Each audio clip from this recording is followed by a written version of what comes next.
तर अशोक खरात याच्या भोंदूपणाचे एकामागून एक धक्कादायक पुरावे एसआयटीच्या हाती लागतात आणि स्वतःला मोठा आध्यात्मिक गुरु भासवणाऱ्या खरातला केवळ 4च मंत्र पाठ असल्याची खळबळजनक माहिती आता समोर आली आहे। वेदशास्त्रातील पूजेच्या नावाखाली खरातनं सर्वसामान्यांना कसं गंडवलं आणि स्वतःला विद्वान सिद्ध करण्यासाठी पुरोहितांचा कसा वापर केला पाहूया।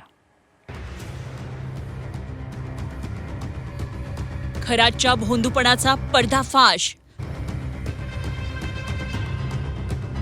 खरातला केवळ 4 मंत्रच तोंडपाठ।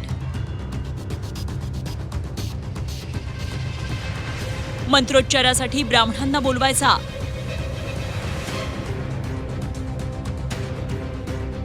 कट प्रॅक्टिस पूजेसाठी लाखो उकळायचा। गायत्री मंत्र, गणेश स्तवन, गणेश आरती आणि देवीचा मंत्र। अशोक खरातच्या भोंदूगिरीच्या साम्राज्य ज्या तोंडपाठ मंत्रांच्या आधारे निर्माण झालं तेच हे 4 मंत्र।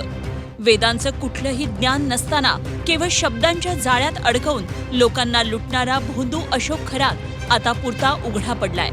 एसआयटीनं जेव्हा खरातची चौकशी केली तेव्हा धक्कादायक वास्तव समोर आलं।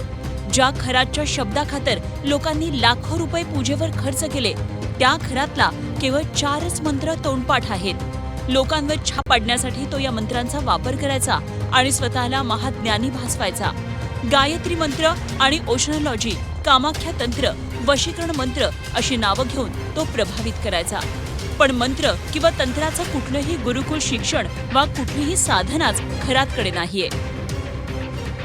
तंत्र, मंत्र, यंत्र हे जे सगळे महाशास्त्र लिहिलेले आहे याच्यापैकी खरातने जे काही केलेलं आहे, जे आमच्यापर्यंत आलेलं आहे, जे आम्ही बघितलेलं आहे त्याचा 0.01% सुद्धा त्यांनी जीवनामध्ये अवलंब केलेला नाहीये।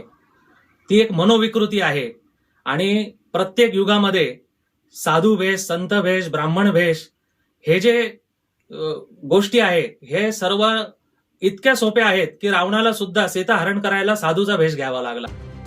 भाविकांना गंडवण्याचं खरातचं प्लॅनिंग ठरलेलं होतं। मोठमोठ्या पूजा करण्यासाठी तो नाशिकमधील पुरोहितांना बोलवायचा। यजमानाला वाटायचं की खरातच ही पूजा करून घेतोय।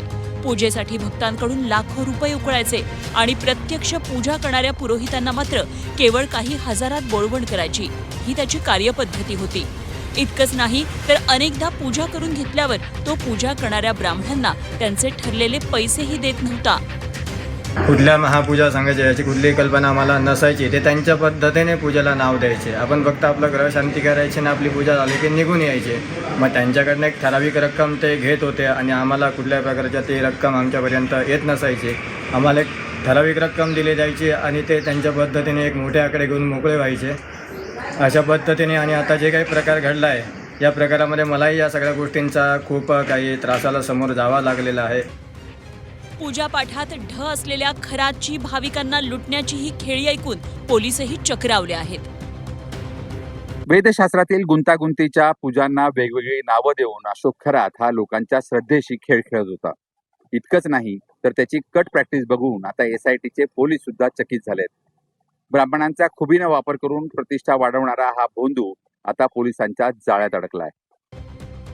आस्तिक असलेल्या सर्वसामान्य माणसाला तोंडपाठ असणारे गायत्री मंत्र, गणेश स्तवन, गणेश आरती आणि देवीचा मंत्र अशा केवळ 4च मंत्रांच्या जीवावर खरातचं लाखो रुपयांचं हे साम्राज्य उभं होतं। पण आता हा भोंदू पूर्णपणे कायद्याच्या कचाट्यात सापडलाय। श्रद्धेच्या नावाखाली चालणाऱ्या या लुटीचा अंत आता जवळ आलाय। पण खरातच्या या कृष्णकृत्यांचे अजून किती बळी समोर येतात हे पाहणं महत्त्वाचं ठरणार आहे। योगेश खरे, झी 24 तास, नाशिक।